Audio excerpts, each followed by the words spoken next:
ನಮ್ಮ ತಾತನವರಿಂದ ನಮ್ಮ ಚಿಕ್ಕಪ್ಪನವರಿಂದ ಭಾಗ ಆದಮೇಲೆ ನಮ್ಮ ಭಾಗಕ್ಕೆ ಬಂದಿದೆ ಅಷ್ಟೇ ಇದು. ಆ ನಂತರ ಬಂದಿರುವಂತಹದ್ದು 2024ರಲ್ಲಿ ಏನು ಖಾತೆ ಆಗಿದೆ ಅಂತ ಹೇಳ್ತಾರೆ. ನಮ್ದು ಭಾಗ ಆಗಿದ್ದು 2001ನೇ ಇಸ್ವಿಯಲ್ಲಿ. ಮಧ್ಯದಲ್ಲಿ ಏನಾಯ್ತು, ಆ ವಿಭಾಗದ ಮೇಲೆ ಸಿವಿಲ್ ಕೋರ್ಟ್ಗೆ ಡಿಸ್ಪ್ಯೂಟ್ ಹೋಯ್ತು. ಡಿಸ್ಪ್ಯೂಟ್ ಸೆಟ್ಲ್ ಆಗಿದ್ದು 2022ರಲ್ಲಿ ಸೆಟ್ಲ್ ಆಯ್ತು. ಅದರ ಪ್ರಕಾರ ಆ ನಂತರ 2023-24ರಲ್ಲಿ ಖಾತೆ ಆಗಿದೆ. ಹಂಗಾಗಿ 24ರಲ್ಲಿ ಖಾತೆ ಆಗಿದೆ ಏನೋ ಮಾಡ್ಬಿಟ್ರು. ಖಾತೆ ನಮ್ಗೆ ಇದು ಆ ಕಾಲದಿಂದನೂ ಇರುವಂತಹ ಜಮೀನು ಪಾರ್ಟಿಷನ್ ಮತ್ತೆ ಕೋರ್ಟಲ್ಲಿ ಚಾಲೆಂಜ್ ಆಗಿ ಅದು ಮತ್ತೆ ಅಮಿಕಬಲ್ ಆಗಿ ಸೆಟ್ಲ್ ಆಗಿ ಆ ನಂತರ 23-20 ಎಲ್ಲಾ ಸರ್ವೆ ನಂಬರ್ಗಳು 23-24ರಲ್ಲಿ ನಮ್ಮ ಹೆಸರಿಗೆ ಆಗಿರುವಂತಹದ್ದು. ಬರೀ ಇದೊಂದೇ ಅಲ್ಲ, ಎಲ್ಲಾ ಸರ್ವೆ ನಂಬರ್ಗಳು ಆ ಊರಿನಲ್ಲಿ ಇರುವಂತಹದ್ದು. ಸೊ ಈ ಊರಿನಲ್ಲಿ ವಿಶೇಷತೆ ಏನಂದ್ರೆ ಇದೊಂದು ವಿಲೇಜ್, ಇದು ಕಂದಾಯ ಗ್ರಾಮ. ಇದು ಇನಾಮ್ ಒರಿಜಿನಲಿ ಜೋಡಿ ಇನಾಮು, it's a revenue village. But ವಿಶಿಷ್ಟತೆ ಏನಂದ್ರೆ ಇದರಲ್ಲಿ ನಮ್ದು ಒಂದೇ ಕುಟುಂಬ, ಇನ್ಯಾವ ಊರು ಇಲ್ಲ ಇಲ್ಲಿ. ಈ ಊರಿನಲ್ಲಿ ಇನ್ನೊಬ್ಬರು ಇಲ್ಲ, ನಮ್ದು ಒಂದೇ ಫ್ಯಾಮಿಲಿ. ನೀವು ಬನ್ನಿ, ದಯವಿಟ್ಟು ಬಂದ್ ನೋಡಿ, ಸ್ನೇಹಿತರಾಗಾದ್ರೂ ಬಂದ್ ನೋಡಿ. ಇಲ್ಲ ಅಂತ ಹೇಳಿದ್ರೆ ವಿರೋಧ ಪಕ್ಷದವರಾಗಿನೂ ಬಂದ್ ನೋಡಿ.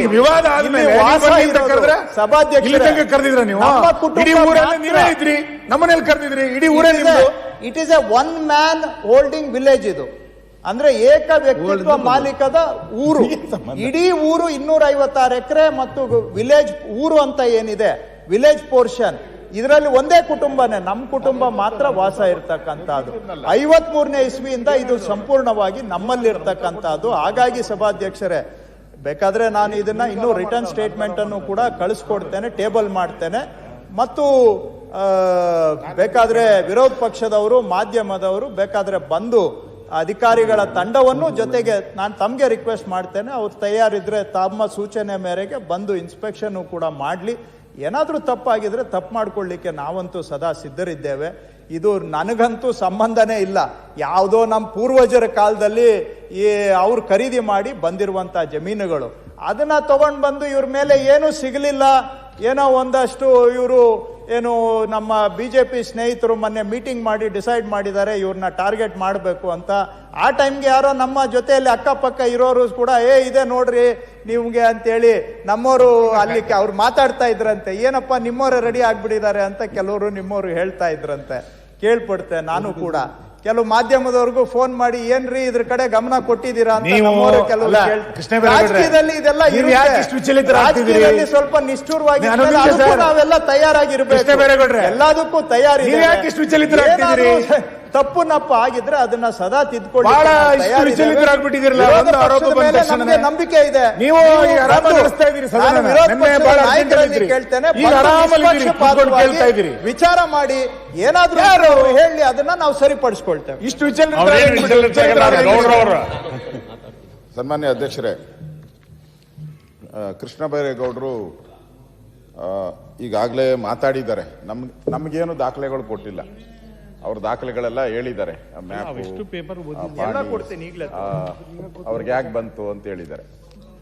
ಓಕೆ, ಇಲ್ಲಿ ಆರೋಪ ಬಂದಿರತಕ್ಕಂಥದ್ದು ಕೃಷ್ಣ ವಿರುದ್ಧ ಭೂ ಕಬಳಿಕೆ ಆರೋಪ. ನನಗೂ ಗೊತ್ತಿರಲಿಲ್ಲ. ನಾನು ಬೆಳಗ್ಗೆ ಎದ್ದು ಪ್ರಜಾವಾಣಿ ನೋಡಿದಾಗ ಫ್ರಂಟ್ ಪೇಜಲ್ಲಿ ಬಂದ್ಬಿಟ್ಟಿತ್ತು.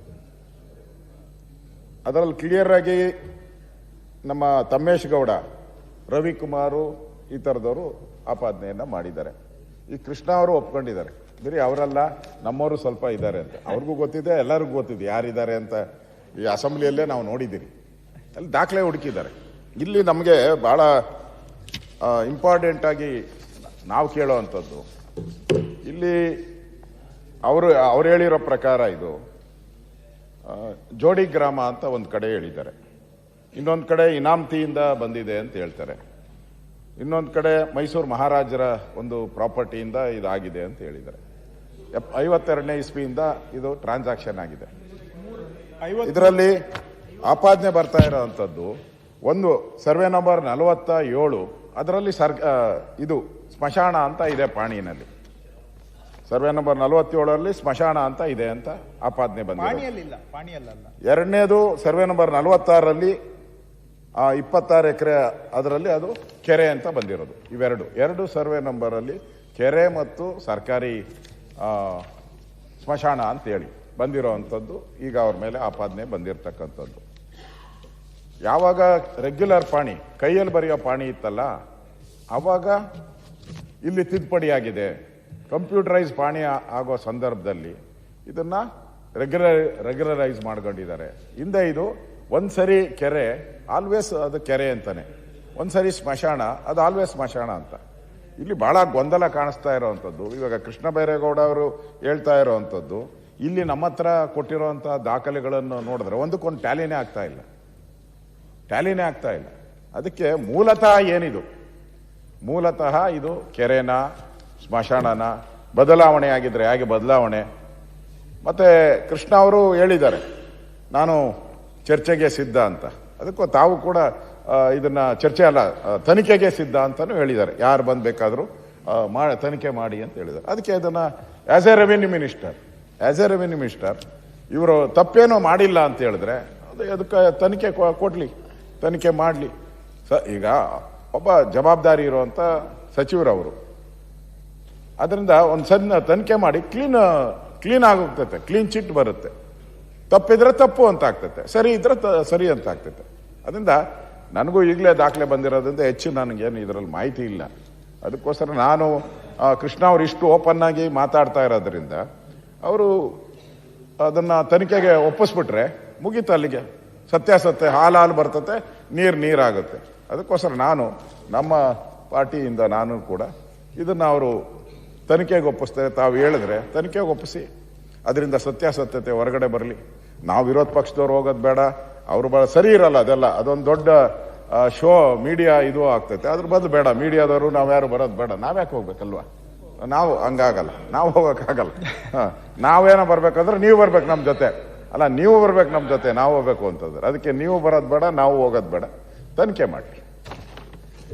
ಉಪಾಧ್ಯಕ್ಷರೇ, ಅವರು ಹೇಳಿದ್ದು, ವಿರೋಧ ಪಕ್ಷದ ನಾಯಕರು ಹೇಳಿದ್ದು ಸರಿ ಇದೆ. ಒಂದೇ ತಮಗೆ ಸ್ಪಷ್ಟೀಕರಣ ಅಷ್ಟೇ. ಕೆರೆ ಸರ್ವೆ ನಂಬರ್ 48ರಲ್ಲಿ ಕೆರೆ ಇದೆ. ಕೆರೆ ನಾವೇ ಹೂಳೆತ್ತಿ ನಾವೇ ಕೆರೆ ಸಂರಕ್ಷಣೆ ಮಾಡಿ ಭದ್ರವಾಗಿ ಇಟ್ಕೊಂಡಿದ್ದೇವೆ. ಯಾಕಂದ್ರೆ ನಮಗೂ ಕೆರೆ ಬೇಕು. ಆ ಕೆರೆ ಸರ್ಕಾರದ ಹೆಸರಿನಲ್ಲೇ ಇದೆ. ದೋ ನಮಗೆ ಕ್ರಯದಲ್ಲಿ ಬಂದಿದ್ರೂ ಕೂಡ ಕೆರೆ ಸರ್ಕಾರದ ಹೆಸರಿನಲ್ಲೇ ಇದೆ, ಸ್ಪಷ್ಟವಾಗಿ ಹೇಳ್ತಾ ಇದ್ದೇನೆ. ಸೊ ದಟ್ ಈಗ ಆರೋಪ ಬಂದಿರೋದೇನೋ ಕೆರೆ ನಿಮ್ಮ ಹೆಸರಲ್ಲಿ ಇದೆಯಾ ಅದ್ರ ಪಾಣಿನಲ್ಲಿ? ಇಲ್ಲ. ಹೇಳ್ತೀನಿ ಕೇಳಿಸ್ಕೊಂಡ್ಬಿಡಿ. ಸರಿ, ಆರೋಪ ಬಂದಿದ್ದೇನು ಹೇಳ್ತೀನಿ. ಅಲ್ಲ, ಒಂದ್ ನಿಮಿಷ, ಅವ್ರು ಹೇಳಿದಕ್ಕೆ ಹೇಳ್ಬಿಡ್ತೇನೆ. ನೀವು ಹೇಳಿದಕ್ಕೂ ಒಪ್ತೀನಿ ನಾನು ಯಾವುದಕ್ಕೂ. ನೀವೇನು ನಾಯಕರು ಹೇಳಿದಾರೆ ನಾನು ಅಗ್ರೀಡ್. ಅದು ಹೇಳೋದಕ್ಕೆ ಮೊದಲು ಸ್ಪಷ್ಟೀಕರಣ ಕೊಟ್ಬಿಡ್ತೇನೆ. 40 ಸರ್ವೆ ರಾಮನ್ ಲೆಕ್ಕ ಯಾವುದು, ಕೃಷ್ಣನ್ ಲೆಕ್ಕ ಯಾವುದು ಅಂತ ಬೇಕಷ್ಟೇ. ಅದು ನಿನ್ನ ಹತ್ರ ಮಾತ್ರಪ್ಪ, ನಮ್ಮ ಹತ್ರ ಇಲ್ಲ, ಒಂದೇ ಲೆಕ್ಕ. ಸರ್ವೆ ನಂಬರ್ 48ರಲ್ಲಿ ಕೆರೆ ಇದೆ, ಕೆರೆ ಸಂರಕ್ಷಿತವಾಗಿದೆ, ಕೆರೆಯಲ್ಲಿ ನೀರು ಕೂಡ ಇದೆ. ಸೊ 2 ಕೆರೆಗಳಿದಾವೆ ನಮ್ಮ ಜಮೀನಲ್ಲಿ. ನಾನೇ ಹೇಳ್ತಾ ಇದ್ದೇನೆ, 2 ಕೆರೆಗಳು 1 ಇಂಚು ಕೂಡ ಹೆಚ್ಚು ಕಮ್ಮಿ ಆಗದಾಗೆ ನಾವು ಆ ಕಾಲದಿಂದನೂ ಇತ್ತೀಚೆಗೆ ಕೂಡ ಹೂಳೆತ್ತಿ ಕೆರೆ ಆಳನೂ ಕೂಡ ಮಾಡ್ಕೊಂಡಿದ್ದೀವಿ. ಯಾಕಂದ್ರೆ ನೀರು ಇದ್ರೆ ನಮಗೆ, ನಾವೆಲ್ಲ ಡ್ರೈ ಲ್ಯಾಂಡ್ ಅಲ್ಲಿ ಇರುವಂತವ್ರು ಅಧ್ಯಕ್ಷರೇ.